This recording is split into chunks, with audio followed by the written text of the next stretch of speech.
Hello everyone and welcome back to Rebel Brick. Today we're going to try and fit these two into the camera without me hitting the camera. I'll have to move things over here just a little bit. Okay, so today we have set, we have the Spider Tank 75361. So if you can see it back here, that is the set.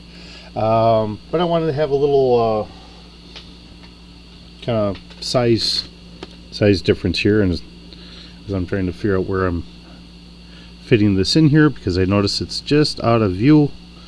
Now I think we're in view. I think. Alright, trying to get this a little bit better here. Alright, so we have the Mandalorian Spider Tank. I really like the idea of this thing. Actually, to me, yeah, I'm going to say this, and it's going to probably sound silly, and there's some people that are going to get the references to this, and other ones probably not. This looks very much like the walking tank that they have in Ghost of the Shell from the TV series.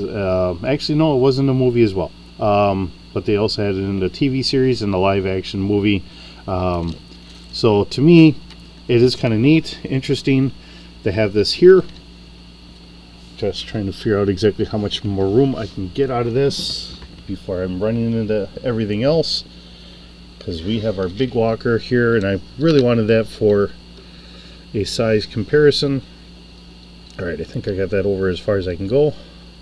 Okay, so the legs actually have some rubber kind of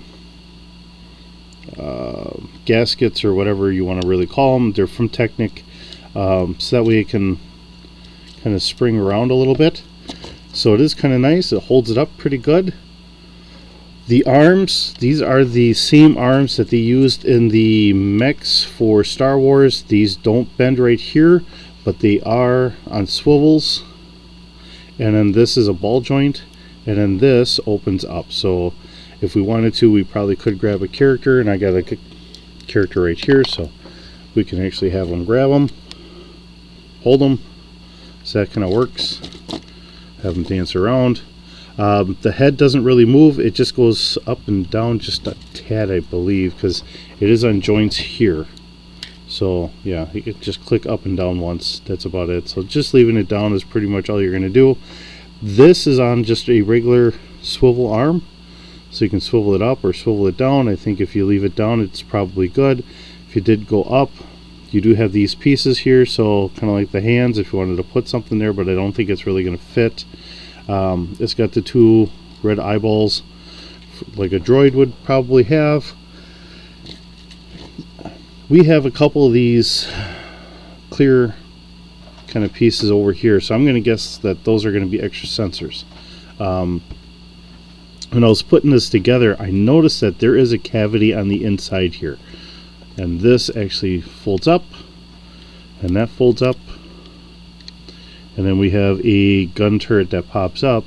But if I put that all the way up, and I actually have a figure in there, so we can actually have a figure in there. So if you wanted to say this is a regular mechanized tank that somebody actually pilots, you can do that. Or if you want to say the droid brain's probably controlling it, you could probably do that too. Either way, could probably be done as a mixture. I do remember watching the episode, but honestly, I can't remember if they talked about it being piloted, or if these were just on a kind of self-defense kind of droid brain or whatever going on, because I don't remember them being piloted. So to me, it's really kind of neat that we actually can get a figure in there. But as far as the figures go, so we got Darn Jin, our Mandalorian, and of course he's got guns, and he can make the dark saber and all that, and I have all the pieces sitting over there. And of course we get Grogu, because we're not going to have him without Grogu too much. And oh shoot, now I can't even think of her name. The head of the Mandalorians, the princess here, and I can't think of her name offhand. So I could cheat and pick up the box, and I could probably do it. She does have the helmet and everything else, and it's got, whether you want to put the visor down or if you just want to have this the Boba Fett rangefinder piece on there, you could do that as well. And if you wanted to upgrade Dar and Jin, you could do that. Bo-Katan. I had to cheat and look at the box. I think it works pretty good. It's an interesting build. There is quite a bit of technique here, trying to make sure I'm doing this right. I didn't want to build this with I feel like whenever I'm doing this and I have the camera rolling, I'm trying to do a speed build, and I do a lot more mistakes doing it that way than if I just kind of sit here and I build something on my own, and then I can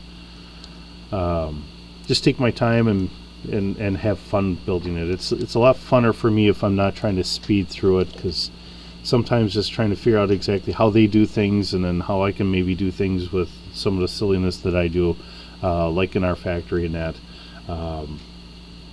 It really changes how we do things.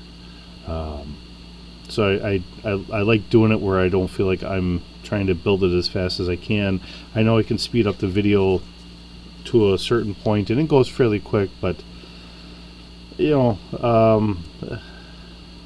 I make a lot less mistakes when I'm actually building it at my own pace compared to trying to go through and build it as fast as I can. So I'll get our guy back here so he can stand back there with everybody else, and then this is kind of nice. We have, the hoses going through. There's not a lot of extra features, but just the fact that we have another walking tank, that is just really interesting, really neat. I'm sure if you really wanted to, we could probably get some guns or something on here. Say somebody's really modified it to their own need and what they want. I do remember them having a dickens of a time with this in the Boba Fett or Mandalorian series, because the armor is very thick, and I don't believe the blasters really were doing all that much. So in that regard, even just having some simple guns, and I do remember having some sort of rocket launchers or guns on it, it really doesn't need a lot.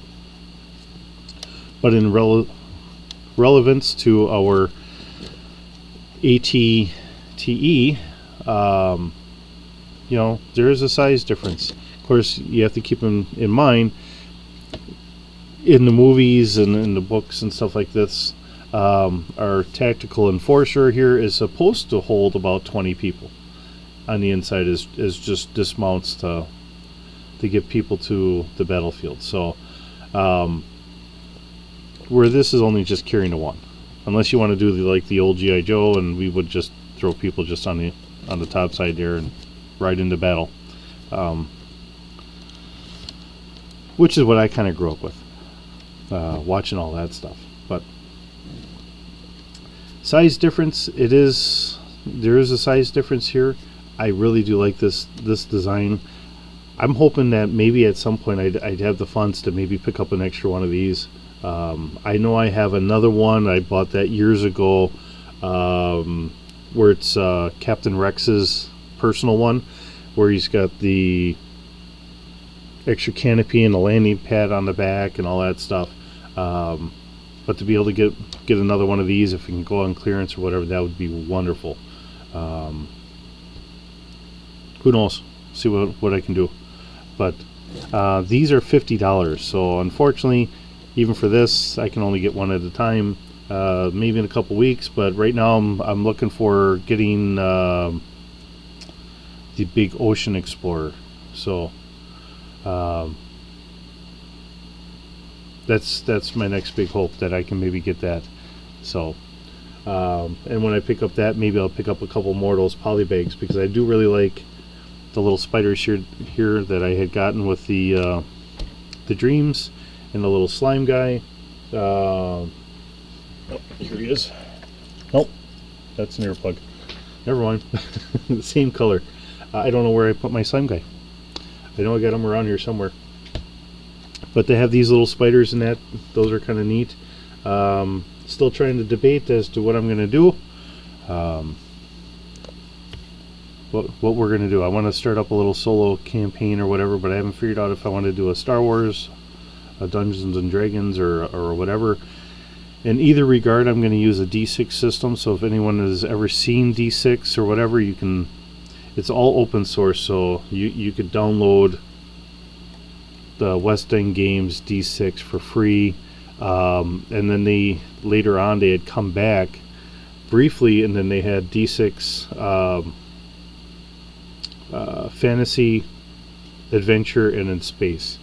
But if I do D6, typically I like the Star Wars because that's the primary system I had used for over 20 years when we were doing Star Wars. So I can easily modify it to do whatever. But that's what I'm trying to figure out. And we'll go from there. But it is a very interesting tank, and to be able to kind of walk it. Only thing I can't do is actually just walk it across. It doesn't want to walk the legs, although, you know, I can kind of bounce it a little bit right into the camera. But we'll have fun. Maybe I might do some Star Wars, but I don't know. We'll see. Star Wars is a great tool because you can end up on any kind of planet with anything going on. So we'll see. All right. Thank you for watching. Enjoyed having you here today. Hope you have a great day and keep bricking.